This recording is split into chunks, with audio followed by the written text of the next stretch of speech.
The old facility was fairly dated. It's from, I don't remember the 50s or the 60s. So in terms of technology, like the technology we have in our classrooms is incredibly upgraded compared to what it was. For the cows, at the moment, they're a lot easier to access and there are a lot more of them than there used to be. So that improves our chances of having cows to look at. Cows moved in the end of August, and there's been quite a learning curve for pretty much everybody, including the cows. They've added quite a few cows from the old facility, and so adding new cows, there's always a little bit of a concern. I think that they've all adapted very well. We went from a parlor to both a parlor as well as robots, and so that's a really nice thing for us to be able to bring students out and teach them that there are different ways of milking cows.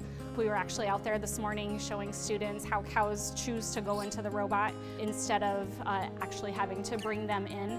We didn't used to have a good surgical location at the old dairy, so they either had to be transported to the teaching hospital or we had a room in the back that was not ideal for surgery, so we can do much safer surgeries here with students than we used to be able to do, so that's a big improvement for us. I moderate a clerkship. This is where vet students can actually get their hands on animals and start practicing all of the things that they've learned in their didactic learning. Most of the students that come through this rotation don't have a lot of experience or agricultural background. And so what I like about this barn is the way that it is set up. It's not necessarily set up like a commercial dairy. It's set up in a way that we can accommodate researchers. And with that being said, a lot of the pens are smaller.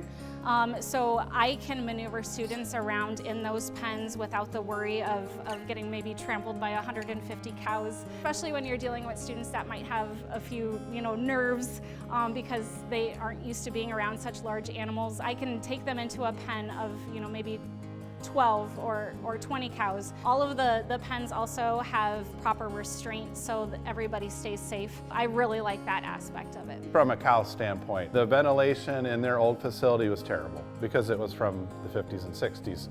I think just improving the ventilation for the cows is incredible. It's much, much better than it used to be. So their cow comfort translates into healthier cows, more milk, so that's a win-win for cows. I think having all of the cows in one spot is a really nice addition. We have up-to-date trim chutes. We have proper restraint. We have box stalls that can accommodate more of your ICU patients. All of that is under one big roof, and so it's easily accessible for all of the students to be able to gain better understanding of all of the different aspects without maybe going from one spot to another.